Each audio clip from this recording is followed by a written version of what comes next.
What up? What up? What up? It's Ibn Webb, Webb, Quran, the Sum here. Another official things going down here. I am very, very blessed and fortunate to have this solid individual coming on. Derrick Lewis. Met Derrick in my adult life. As soon as I met him, I was just like, yeah, he is who he is in regards to just being solid. You just get that vibe from when you meet individuals like, yeah, I could rock with him, build with him, or what have you there. So, like I said, I've been fortunate enough, and then even just to hear things that he's done in his life, that he necessarily didn't say to me as far as in regards to coaching, ministry, everything else here. Like I said, that vibe was actually correct. So, asked him would he be willing to jump on. He said, "No, most definitely here." So I'm looking forward to maybe learning a thing or two I didn't know about him, but also just that conversation with somebody that's solid, and that's Derrick Lewis. So hold tight. All right. Hey, what's up, man? How you doing? I'm doing great, man. Good to see you, man. Likewise, likewise. Glad you was able to get that together. I know the audio, but we good though. There we Cool. go. No, we good. We good. Yeah. Again, when we talked, I just wanted to just mention like this something I just started a while, not even a while back, probably back in January, February, what have you. I was just like, you know what, with this everything going on, I'm gonna just do something totally left of my personality because you'd be surprised. I'm not a talker, nothing like that. But I was like, you know what? I just wanted to show some appreciation for those that, I know, heard of, been around in my life, what have you. So it was family. It led to a bunch of other stuff. And again, like I said, obviously me, in my adult life, like I said, I think it's solid people, you get that vibe from them, like right from the door, like when you meet people here, and you're just one of them. And then again, just hearing a little bit about your story, from other folks here, because I know you're pretty humble. You wouldn't just flat out just tell me everything that you've done. I just like it'd be cool just to just kind of just talk to you for a few. So like I said, I'm just glad, like I said, you're giving me the opportunity, Derrick. I appreciate it. I appreciate it too, man. And likewise, everything you're saying. When we get older, we're not supposed to find too many people that's like-minded and encouraging. You know what I'm saying? Yeah. So when we get that, we definitely count it as a blessing, man. And, and, Yes. and likewise, everything you're saying, even in the career field and everything that you do, I've seen the podcast. I love it, man. I think you even had Coach Diaco up here and Oh, all Bob. that. Yeah. Yeah. Yeah. Yeah, so to be involved in that kind of a group is most humbling. Yeah. Nah, man. Like I said, there's no categories for it. Everybody equals, man. Everybody equals. My Yeah.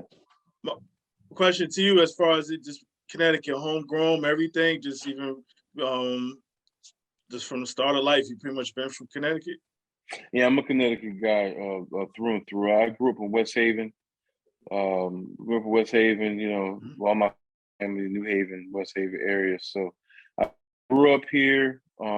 We don't live here in Connecticut. Well, we live here in Connecticut. We don't live in West Haven anymore, but we live in Milford, which is a couple towns away. But yeah, I'm Connecticut through and through.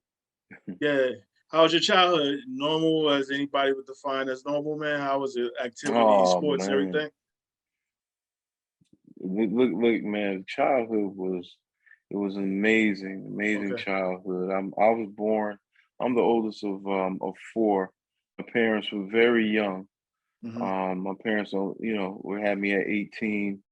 I have two older brothers. I have not two older brothers. I'm sorry. I'm the oldest. Two younger brothers and a younger sister. Okay. Um, and we're all college graduates. We're college graduates to two parents who didn't finish high school right away.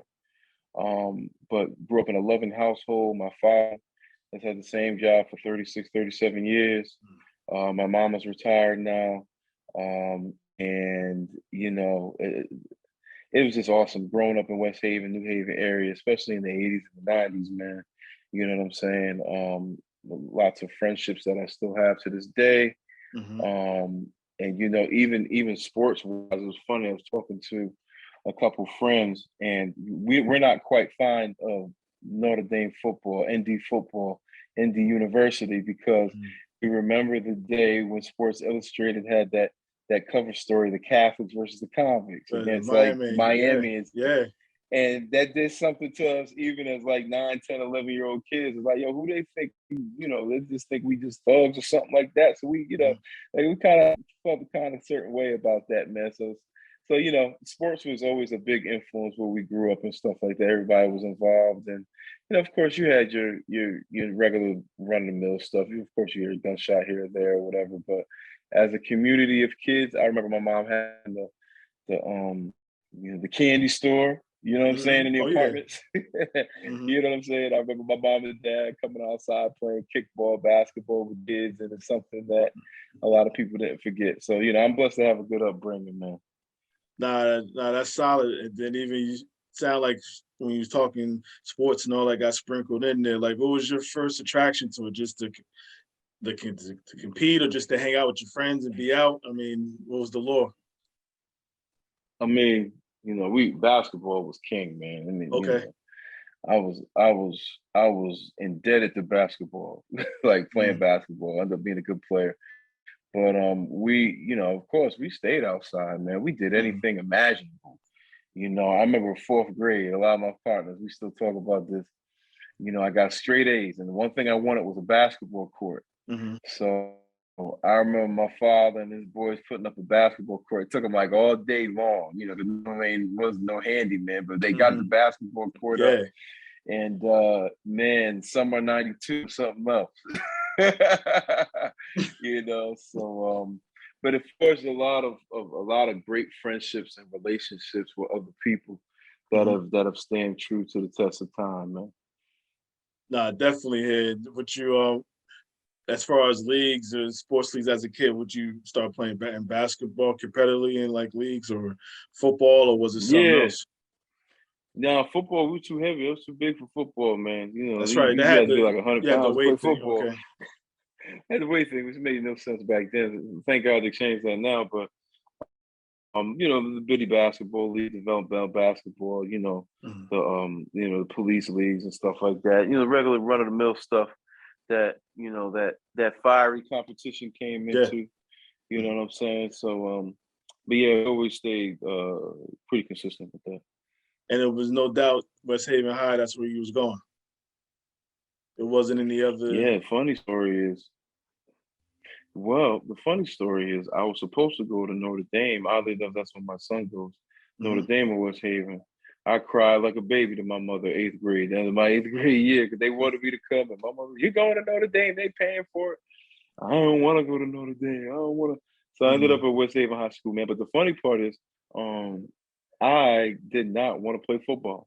Okay. I was, and I had played with a guy's named Matt Turner. He was like one of the best basketball players in this county, I think. Mm-hmm. I played all summer with a guy Matt Turner, Ivy Stanley, all the big dogs. Mm-hmm. Like, and I was, we was balling with him. They're like, oh, you gonna get on the team? You gonna play as a freshman? This, that, and the other. So I ain't worried about no football. So the funny thing is, my boys made me play football. I missed the Mm-hmm. first 4 days of practice. Till they got you out there. Till they got me out there. Yeah, about 7, 8 guys came to my house. My mom let them in. They came downstairs. Mm-hmm. They came downstairs, man, and they're like, "Yo, man, you gotta play. You gotta play. Please just try it out." I'm like, whatever. But the fact of the matter was, I was scared, man. As big as I was scared. I didn't want to get hurt from playing football. But But just I from know I'm getting probably hit from going somebody. forward, but Oh no, no, just from getting hit from yeah, somebody, you didn't want to get hit. I ain't really want to get hit. Like, I was basketball. I was balling, man. But Mm-hmm. here I am. I was as a freshman. I was what 6'1", 6'2", 235, 240. I can grab, rim, dunk, Mm-hmm. stuff like that. But it was my boy, man, one of my close friends. He was the last one to walk me upstairs. He turns around, he's like, yo, I know why you don't want to play. He was like, but yo, you play and you get scared, yo, I always got your back, man. We gonna be all Mm-hmm. right. And that little conversation, man, not only really fortified our relationship to what it is now, but it fortified my career. It's been a long career in coaching, mentoring, Mm-hmm. and football from that day forward, man. So I always, everywhere that I speak, I always talk about that story. How the reason why we got involved with sports was due to the relationships that you had with Mm-hmm. somebody back then. Yeah. You know what I mean? You want to play for your friend. You want to play with your brother. You know, you want to accomplish some goals together, and it carried on through life. That it did, and obviously you got over there to West Haven and got going. I mean, for someone who didn't want to play, did it just come natural to you once you realize after that one hit you will survive?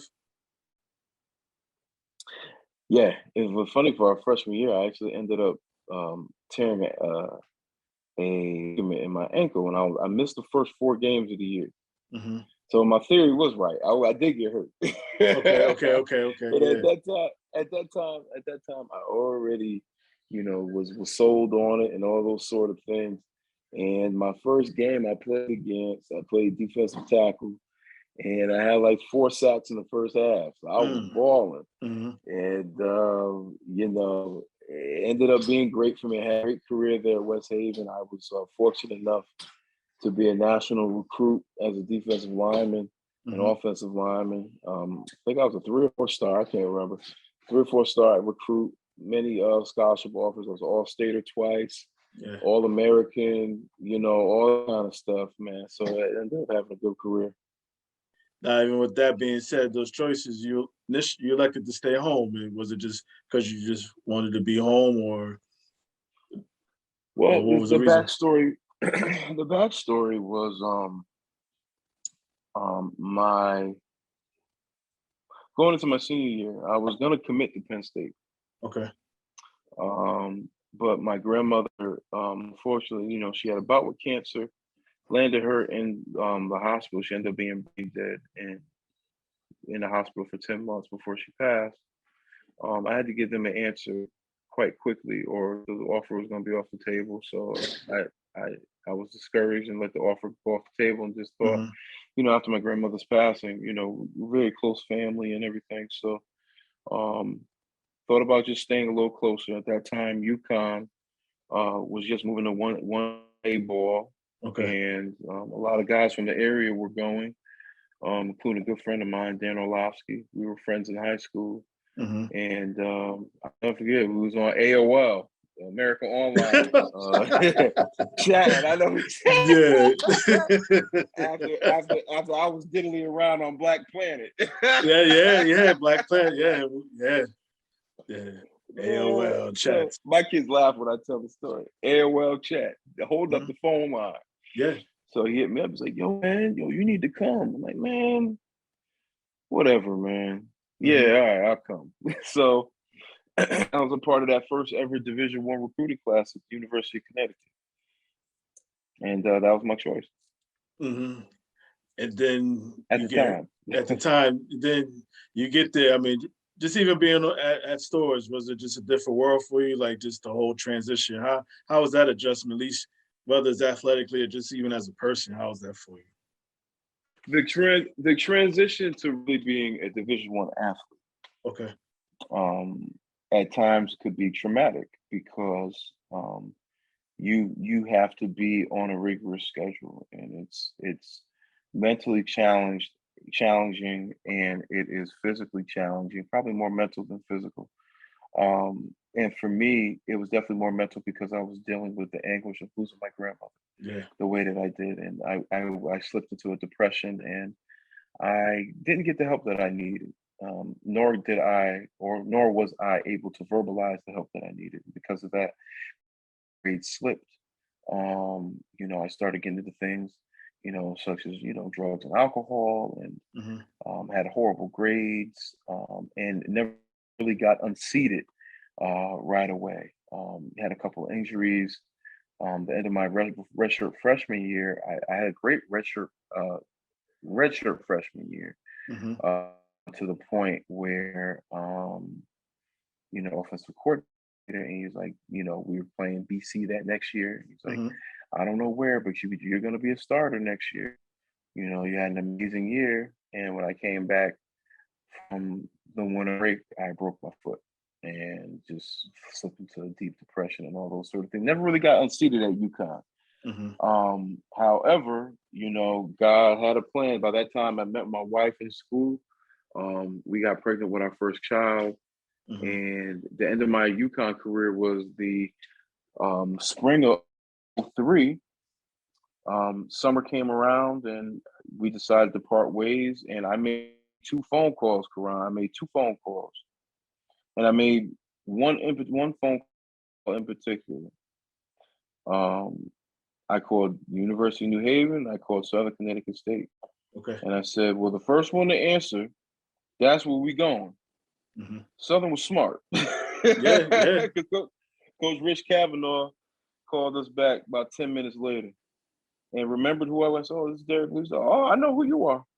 And he Mm-hmm. said, "Well, can you get down here tomorrow at 1 o'clock?" I said, "Yes, sir, I can."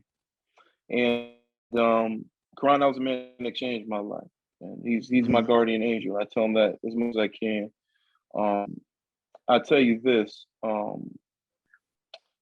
with the transition back closer to home and being at Southern, um, you know, before that happened, I remember us being a senior in high school. I'd already committed to UConn.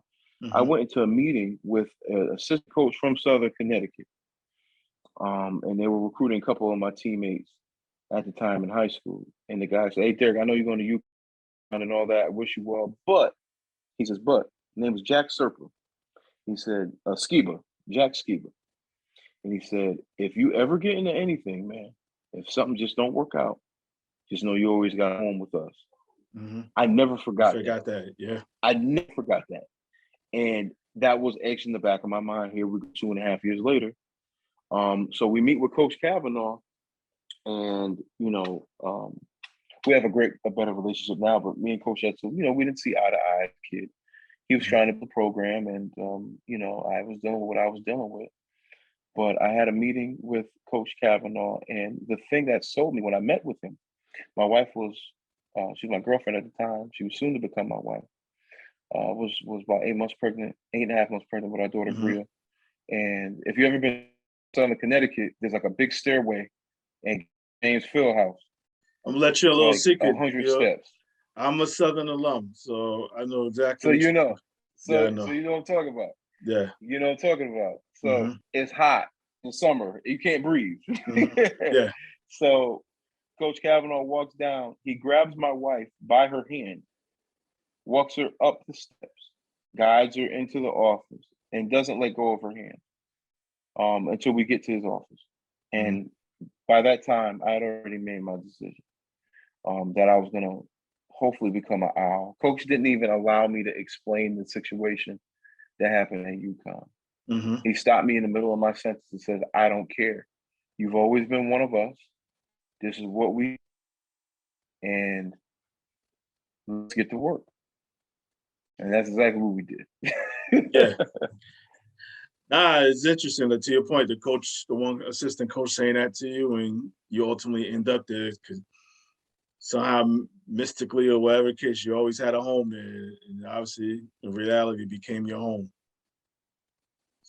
Indeed. And I think it's very, very important that, especially those dealing with our young kids, you don't know what they're dealing with. They're not telling Mm-hmm. you everything. Yes. They're dealing with some trauma. They're dealing with some stuff. And a kind and encouraging word goes a very long way.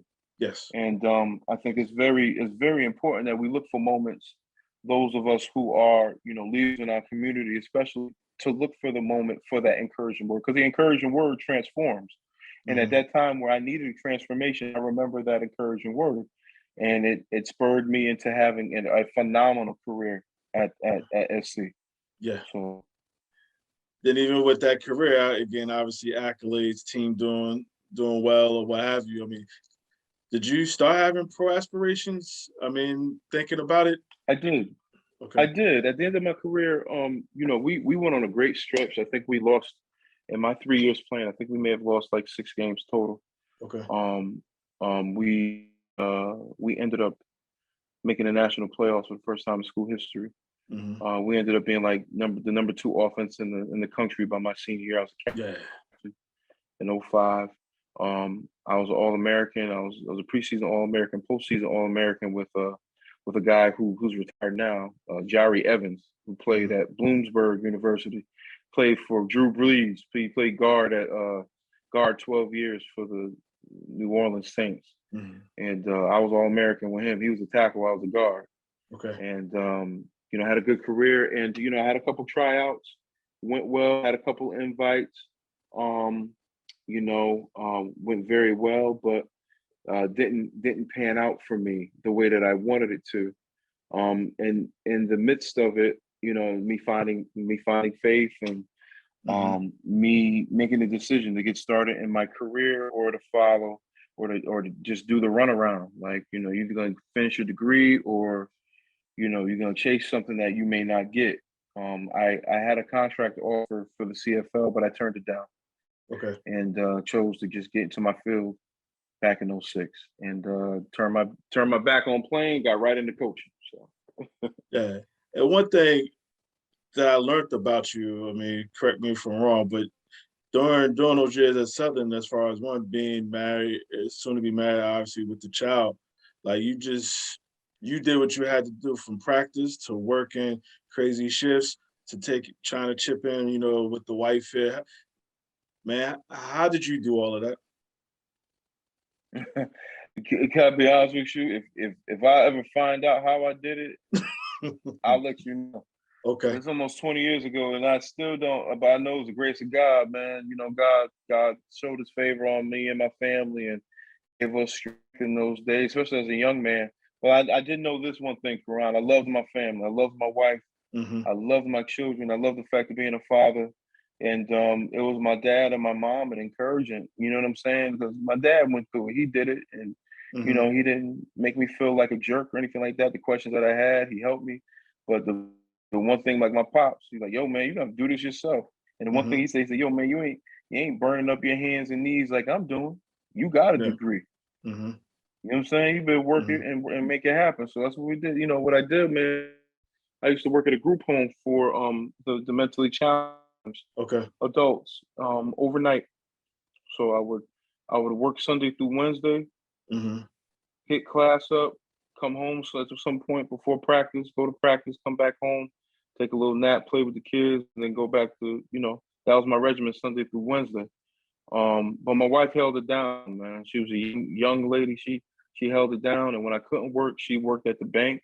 Mm-hmm. You know what I'm saying? It was funny, man. Your Quran, we were laughing about it the other day, man. God faithful.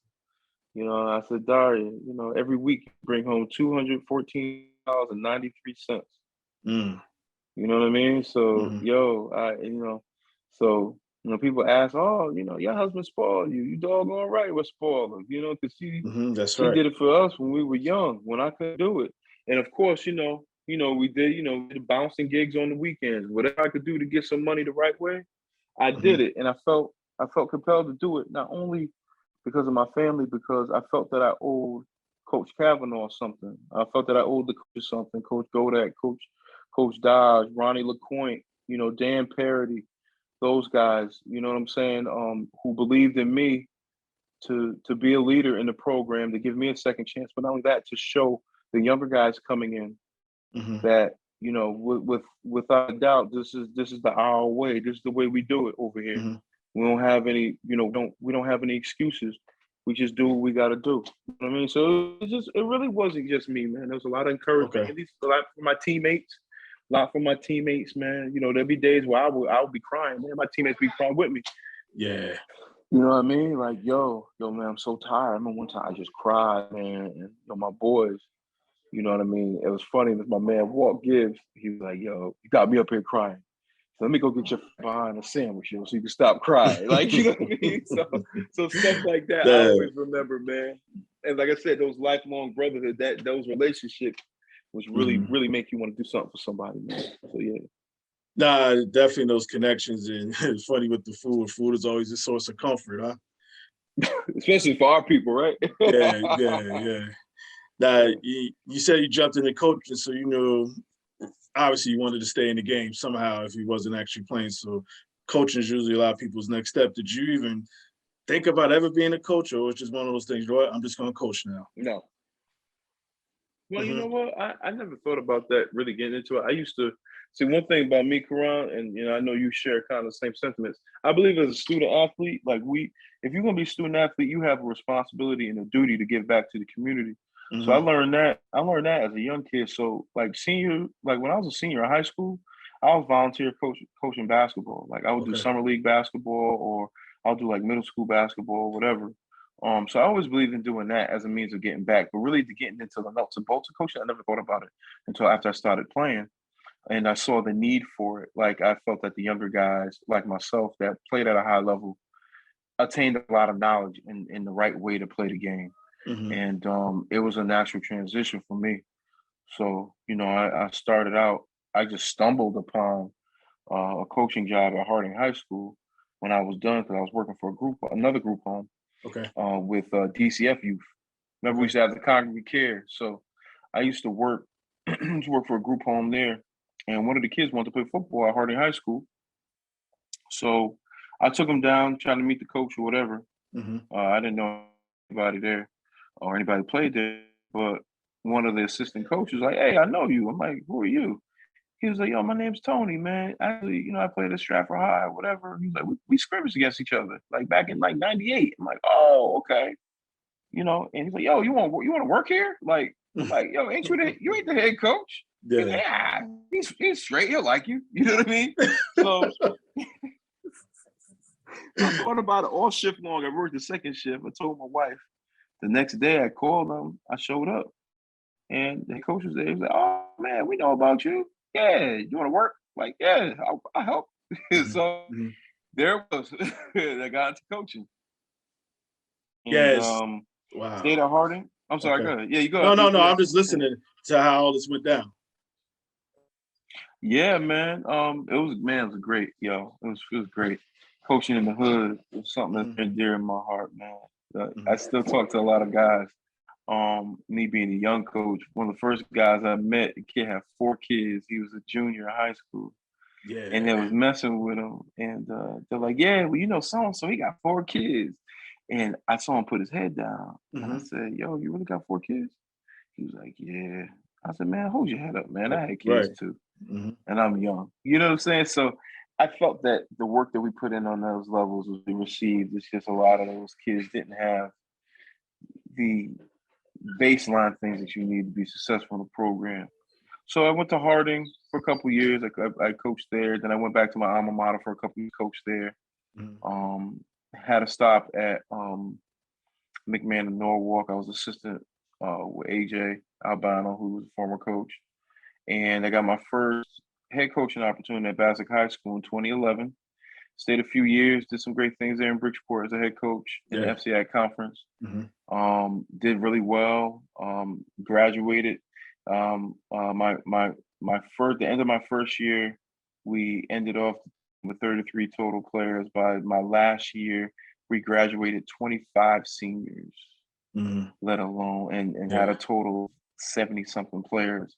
So we did a great job. Ended up 4-7 in the FCI conference. We should have probably had a better record than that. We lost a lot of games by like 2 or 3 points or less. So we Mm-hmm. had a lot of respect around the state for what we did. Moved on to the suburbs like Jonathan Law High School. First year we won the divisional championship, and I was fortunate enough to be the SEC Coach of the Year back in Yeah. 2014, which was a great honor to serve in that conference, the conference that I played in as a kid. Mm-hmm. I was voted unanimously that year to be the Coach of the Year. We had ended up winning 7 games in a row at Jonathan Law for won the division championship. Left Jonathan Law, ended up back at Southern, coaching the offensive line for a couple of years. Went back to the hood, coached at Bridgeport Central for a couple of years as a head coach. Mm-hmm. And now I'm not coaching at all. I'm watching my kid play Notre Dame, West Haven, and I love it. But I miss coaching. I'm sure you do. And something you said, even when just talking about your coaching stints, when you just first mentioned the head coaching job, you didn't. First thing you talked about, you didn't talk about no wins, no losses. You talked about them graduating and the rate going up there.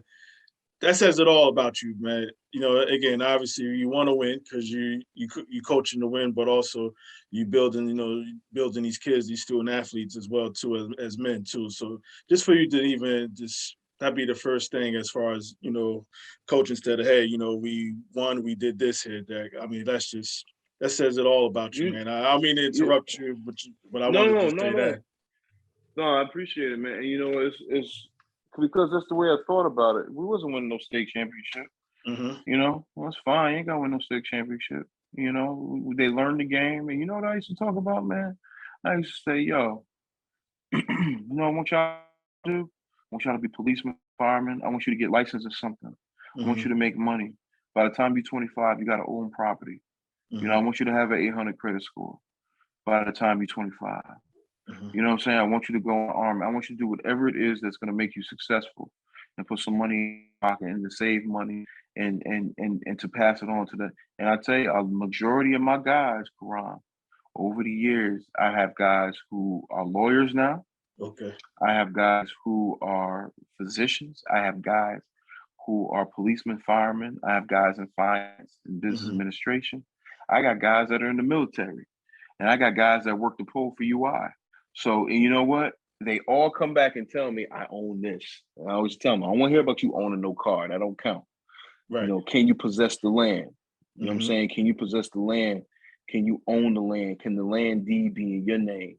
You know what I'm saying? And that's something that resonated with a lot of my guys. And I'm proud to say that, you know, above all. You know what I'm saying? I lost a lot of games. You know, I could care less. I won a lot of games as a player, I lost a lot of games as a coach. But I've won more kids Mm-hmm. to manhood than Mm-hmm. most men have won career winning games. And that's one Yeah. thing that I'm proud of, brother. Mm-hmm.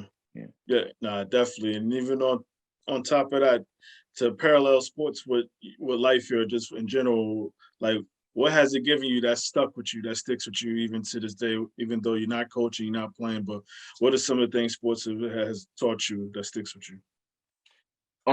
It's taught me consistency. Mm-hmm. Consistency in my life. If you're Yeah. gonna say something, you do it. Mm-hmm.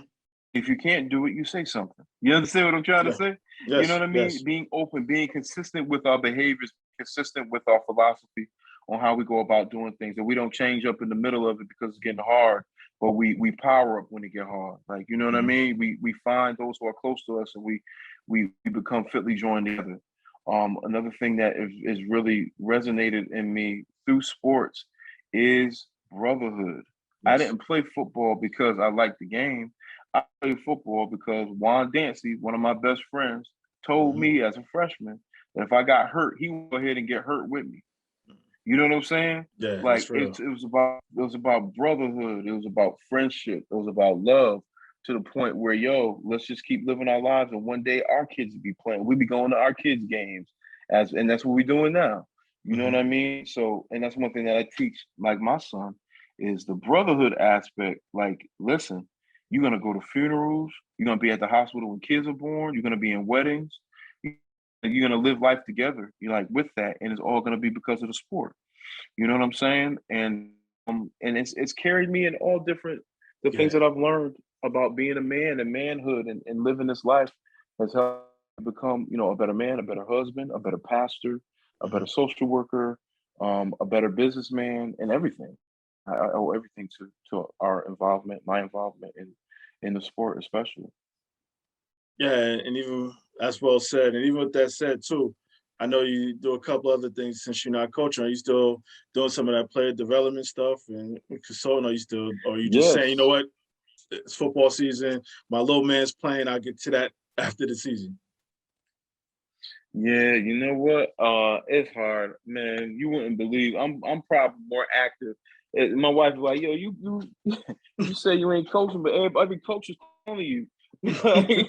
Yeah, yeah. I'm like, I'm a consultant, man. I mean, Mm. I have list of guys, coaching friends, Okay. you know, that I check on that contact me, whether it be X and O questions, whether it be like looking at a film and what you think about this, Hmm. or whether it be like even a problem. Hey, I'm having a problem with my guys with this. I've been there to be in the seat of counsel. Um, so I'm still active in that.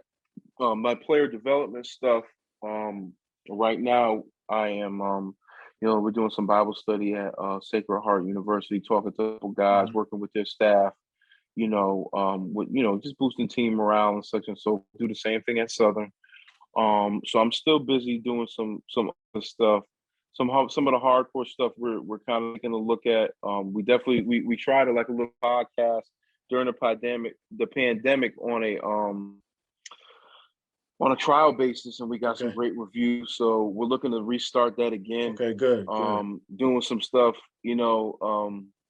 talking to some more people just about player development, especially as it regards to men's and women's sports, especially. Yeah, so we're pretty busy, man. Pretty busy. With the development stuff, is it starting at a certain age, or does it make a difference? We really service all ages and Okay. all genders and all that stuff. We do everything from mentoring coaches to, family information centers to I just have an offensive line academy that I do over the winter and the summer months, preparing offensive linemen. That's what I played, so that's my expertise, I would say. And we actually, Karan, we did our first football camp with the New Haven Public Schools. Okay.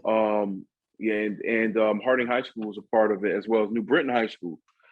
We did a 2-week camp, to prepare for their season, where the kids, we did uppers, and they did skills and drills and team sessions, and it was all underneath my umbrella, with our agencies called the Anchored Group LLC. And then from the Anchored Group, we offer, family services, and one branch, and the other branch is paved the way player development. So doing some things to strengthen the brand and to keep it going. Nah, that's good stuff. And I think even with just staying in people's lives, and I know from doing this podcast, this show, and talking to a bunch of athletes that I have fortunately been talking to, my area, wherever the case is. I bring that up just to say, a lot of y'all didn't have this growing up, like somebody to maybe guide you in this whole sports world here. I mean, again, a lot of people that was like a common theme as far as in regards to some decisions that were made, not well thought out, just because they didn't have the awareness and lacked education, So I think stuff like what you're doing is so valuable to these student athletes, as far as even things off the court. More importantly, obviously, it's got to connect on the court and field, but more importantly, off the field and court. So I think it's great. It's a gift and a curse, because you got some posers out there. Oh, you know what I'm saying? I don't know who they are, but you do got some oppositional voices. And at the end of the day, what I preach for the family to get to know as much knowledge as humanly possible for their child not to become someone's flag, I guess. I'm going to use your kid for my gain, to promote myself. And I also want to be a voice for those. Look, everybody's not 1AA. Everybody's not a 4-star, 5-star athlete. You know what I'm saying? And so here's the thing. What happens is the psyche, and then I know you and I both know this from like a more of a social work standpoint. These kids are very emotional nowadays. Yes. They're more in tap with their feelings, and it's not emotional in a bad sense, but they want to know you really care for me. So we are in a very, very tender period of time, I call it, where we got to watch what we say, because you're really affecting lives. And here's the thing. Okay, so you don't get the scholarship offer from Michigan. What is wrong with going to Central Michigan? Yes. What is wrong with going to a HBCU and playing? If they're going to play, what's wrong with going to Union College, where there's a D1, D2, NIA? I don't care what it is. There's over 1,000 institutes in this nation that offer interscholastic athletics and that offer some kind of compensation for you playing. I don't care where you go. As long as you're bettering yourself, you have opportunity to play, get a degree, get some life, some job training skills, and learn a different environment. I don't see the problem with that. So I really preach that. I'm not one to say, hey, don't mess with this school, or don't like, that's a family to know the knowledge and find out what the best fit for the athlete, the student athlete should be. So I'm real, as you can tell, I'm real passionate about that, because and they need there's that space for everyone. Definitely. In the early goings with all of this here, has it been more of the parent or the athlete, as far as just maybe have the blinders on? Parents really don't know. Okay. And I think a lot of parents are being taken advantage of. Yeah. If it's an athlete with some upside. Mm-hmm. And I think they're overwhelmed. I think that, they believe at first that people are all for the betterment of their kid, and they really don't show their face card right away that they really for the betterment of themselves, and they're not teaching you how to, different tips and tricks to look out for. I think that the kids are being lied to in regards to some of their talent levels and their ability to be projected as a certain type of an athlete. Meaning, we're telling the 6'2" power forward on the basketball team that he can play power forward in Right. the Mid Atlantic Conference because we want him to play AAU basketball for my team. Mm-hmm. Like, that's not right. And parents have to know that, and they have to have enough knowledge base to go through that, and school officials as well. Yes. To have those heart-to-heart discussions to let their kids know, okay, where do they project, where they're at, where their strengths can be used. If you don't got if you don't got the Division I scholarship or the recruitment now in his senior year and you're in game 5, you're probably not a D1 player. You know what I'm saying? Or it may take a little while for you to get there. Maybe you need to go to JUCO route. Maybe it should be prep school. Maybe it should be whatever. Maybe you should reclass. I don't know. But I think that it has to be a collective effort between families, the players, the school administration, and hopefully people that have, businesses like myself and community stakeholders that can be honest with the family and the kid to find out where's the best place they should possibly pursue. Nah, definitely well said. And I'm looking forward to what's to come because you could just hear, like, to your point, you could just hear it in your voice, the passion, for this. I mean, you've been through it, you know what I mean? So you do have the knowledge base and experience this, the highs and lows of this whole game. And obviously, the more and more we get older, it's just like you just see how much of a business this is versus just running up and down and actually playing, but the whole business side of it. There's a whole lot to it. Right. Yeah. Right. Right. Indeed. Yeah. Now, I know you said you watched a couple of these here, so usually one, just grateful for the time, man. But I wanted to just have some fun with you before you go. You might get on the hot seat. Your boys might get on you with some of your responses, but let's just have some fun. Let's just have some fun here. All right. Nah, all right. When you're in the whip, man, you a 95 or you Merritt Parkway? I gotta go 95, man. Merritt too small for me, man. Yeah, it is. It is construction. There was some stuff going on recently, even on there. I hear you about the Merritt. I tell you this. This is funny, man. I know you. I was fortunate enough to go to Dallas this past weekend for the game. Okay. As big as Dallas is, there was no traffic. 100,000 people, there was no traffic. No. I get back up in Connecticut, there's traffic everywhere. Now, is it because there was more lanes on the highways or down there or what? I don't know what I think it's just because we Connecticut. I can see that. Yeah, I can see that. I can definitely see that. Nah, when you had a couple of dollars in your pocket growing up, we going the two Jimmys here, seafood, or we going to Jimmy's clothing store? What we doing? Oh, we definitely going Jimmy Army Navy, Doc. You guys had to keep that fresh. Jimmy Seafood's first. Let me tell you something. Jimmy Seafood, special girl. Only took one girl to Jimmy's. Her name was Daria Lewis. She ended up being my wife. That's right. That's right. Yeah. Now I remember. I definitely when I'm down there, I try to go there whenever I can. It's been a while, but I need to get back down there. It's gone. It's gone now. The one in West. See, look at that. I don't even know. I don't even know. See, trust me, they ain't got nothing in there for us no more anyway. These jeans are a little bit too skinny. No, I'm talking about Jimmy Seafood. I'm talking about the seafood. I'm talking about Jimmy Seafood. Oh, okay. Yeah. No, I knew Jimmy closed. I knew they closed up. Yeah, I knew they closed up.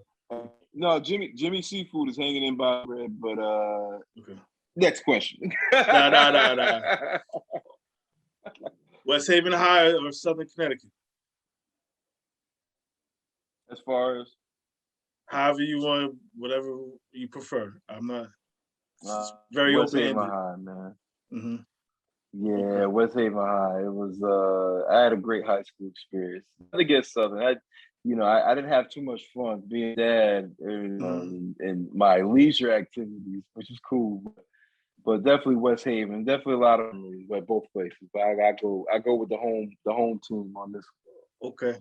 Best game you ever played in your life at any level. It could be on any level. Oh boy. Oh. If it's one that sticks out, it might be too many. One might just stick out. It's a lot, but here's one that a lot of people wouldn't expect. I played against Wilbur Cross and scored 38 points my sophomore year. Basketball. On varsity dropped as a sophomore. Ooh. And we still lost by 20. Yeah, them Cross and I Haven had squads. Yeah, four fouls, four fouls in the first half. it still dropped 38 and then fell out. Yeah, it didn't fall out. It did. Okay. We played against Ryan Gomes my junior year. Mm-hmm. Junior year, basketball, scored 27 against them. I was hyped up because I had just came back from the New Haven Register, took my all-state picture. Okay. So Okay. I showed up a little late because I knew I was all-state, and we dropped 27 on Nah, the board. So deservedly so. That's a hell of a day, man. Taking the photo, then going to play some. That's a hell of a day. go to play ball. West Yeah. Haven High, man. Now, how about how would Derrick Lewis, the coach, try to stop Derrick Lewis, the player?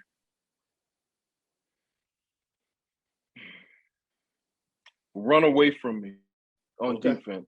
Mm-hmm. Notre Dame, West Haven in 2000 did that, and they beat us. They just ran. They just stayed away from They you. just they stayed away from me, man. They ran student body right when I was on the left, and they ran student body left when I was on the right. I couldn't play linebacker, so they just had to deal with it and chase it from behind. Best team you ever been on?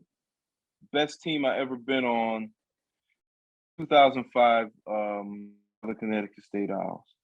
Indeed. Yeah. Okay. Okay. Is there any game as a player you like to have back?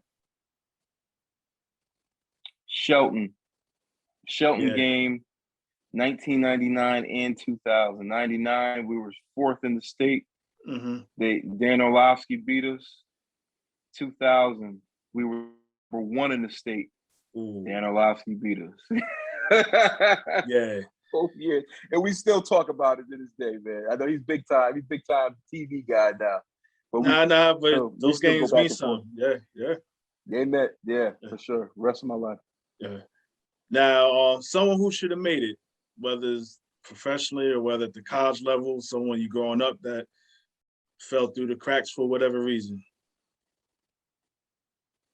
Oh boy, there's so many. There's so many I could think of. Made it all the way to the pros. However you want to say, if they should have On made it there, college, or even around the way as a kid, they just something happened.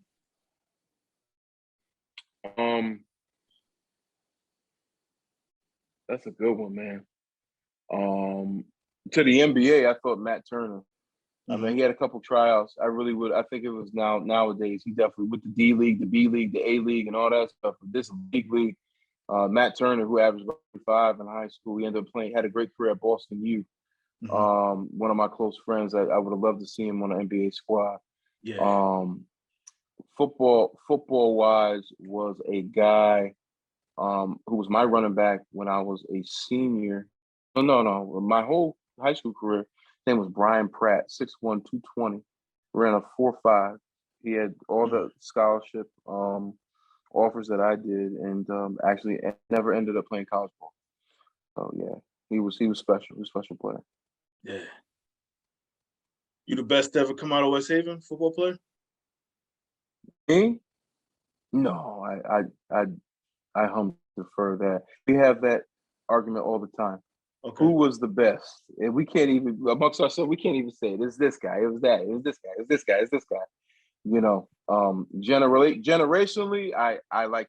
I mean, if you ask our head coach, Coach McCarthy, who retired, he's legendary head coach. he would say that Derrick Lewis and Ewis Booker were my number one A and one B offensive lineman ever to come out of school that he's ever coached actually, and Mhm. he's won 11 state championships. So I Yeah. think he would know. Who'll be? I won't say starting 11, but who'll be 5 from West Haven? Your all time, if you can name 5. If I can name, I'll name 5 outside of myself. Maybe I'm gonna get people. Oh man, I'm gonna get in trouble for this. It's all good.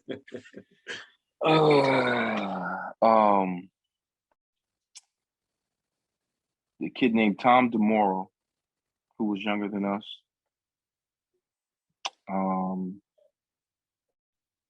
The kid named Rob Jackson, Irvin Phillips, That's the one with the younger guy. Syracuse, right? You went to Syracuse. The one with Syracuse. Rob Jackson played for the Redskins. Mm-hmm. For a few years. These are all like little brother. Irv, like my nephew. He still call me Uncle Derrick. I got 2 more, right? Yes. The guys that I like, younger guys that I idolize. Craig Dix, Mm-hmm. running back in the 90s. And the coolest quarterback I've ever seen in my life. You know what? Coolest quarterback I've seen in my life. Named Gene Segelin. Gene Segelin. Yeah. 97, he was an all-stater. Okay. He was good player, great player. No difference to anybody. Excluding West Haven, best high school football player you ever seen? Horace Dodd. Okay, yeah. Horace Dodd, Hampton High School, 96 to 98. Ended up at Penn State and transferred to Boston College. He literally was a deer in football clothing. Yeah. Amazing football player. Mm. He's the best I've seen. Okay. Speaking of best, what's the best part about being Derrick Lewis? Oh man, that's a good one. The best part of me is knowing that when you call me, I'm always for you. I may not have the answer for you, but I'm always encouraged and support you. You always gonna get a word of encouragement. You always, as long as it's the right thing to do, you always have my support. And if it's the wrong thing, I'm gonna tell you it's the wrong thing. Nah, yeah. That's real, man. That's real. You feel you've gotten your just due? I don't believe so, no. Okay. I don't believe it. Not maybe not fully yet. I'm still waiting on a couple calls, maybe some Hall of Fame or whatever. But I know I'll get it. It's something I don't think about all the time. But politics, unfortunately, people don't see things where they should. But I get my reward from God eternally, man. Yes. So I know I've done the right thing on all things. So hopefully, but I do believe in celebrating those who deserve to be celebrated. I'm big on that. I'm big on that while they're here, Yes. I'm not saying I'm going anywhere. I ain't going nowhere for a long time. No, we're not doing that. While I'm here, I believe that we should celebrate those who labored and sacrificed amongst us. Yes. Now, this Derrick, this time in your life, age in your life, what advice would you give that senior year Derrick in high school? What advice would you give him? I would encourage him to increase his faith by however means necessary. I would encourage him to be a little bit more responsible. I would encourage him to listen to his coaches. His coaches are not out to get him. They're trying to sharpen you, and you don't have all the right answers. But most importantly, I would encourage him to honor challenges more as a challenge to get better than a challenge that you think was meant to hurt you or someone was against you. Yeah. Don't take it the wrong way, Dave. Don't take it the wrong way. They really do. Nah, that's solid. Yeah. Derrick, I mean, I said I told you how I felt when you jumped on, but just to reiterate it somehow, like I said, I really appreciate one you just taking this time out. I gotta know a little bit more about you, but this is just a stamp. It's just a stamp as far as who the person you are. That's all this was. It's just stamping it. Obviously, I knew it the day that I was able to meet you and everything else. And obviously, some of the things I heard, whether it's on the field, but the off the field stuff, like I couldn't even be more proud of you. Like I said, to know you, to have met you, and like I said, thank you so much for just taking time out. I know I flagged you down here, but I appreciate. I'm glad I was able to because, like I said, just hearing a little bit about everything, man. When I know I talked about earlier the whole situation, you did any and everything to raise that family, going to school, playing ball, being home, taking a lot of heat because you ain't home. There's everything tied Mm-hmm. into it. You know what I mean? So, but again, it all came to fruition. And you talk about spoiling your lady here. It's only right. But make sure you talked about just as far as giving people their flowers while they're here. These are my flowers to you that I'm giving, man. I just say thank you. Indeed. Thank Indeed. you. And I appreciate the time. I appreciate what you're doing, man. And we need more of this. I'll be tuning in but anytime we got a chance to, just talk about how we build one another up, man, we Yes. gotta take this Yes. time Definitely. serious and we gotta sacrifice the time. I know it's late in the hour, so I appreciate your sacrifice as well and your encouragement. You know what I mean? In all areas of my life too, man. And I look forward to even stronger, stronger talks and stronger relationship Yes. between you and me, brother. So I appreciate it, man. I really do Nah, from the bottom of my heart as well. nah, thanks, man. Likewise. And like I said, we'll continue to build and obviously we're just getting started, man. Yes, sir. Yes, sir. All right, now have a good one, dog. We'll talk. All right, big dog. Thank you All so right, much. no doubt. All Peace. right, man. Peace, bro. Good stuff. Good stuff. Solid man. Solid man. That's all I can say about Derrick. Like I said, like I told him, looking forward what's to come. Like I said, he's just getting started with everything and family man, man of the church, everything, man. Like I said, I really appreciate who he is and appreciate that I know him and I was able to meet him. With that being said, I'm gonna just slide on out. I put my hand over my heart. That means I feel you. Yeah.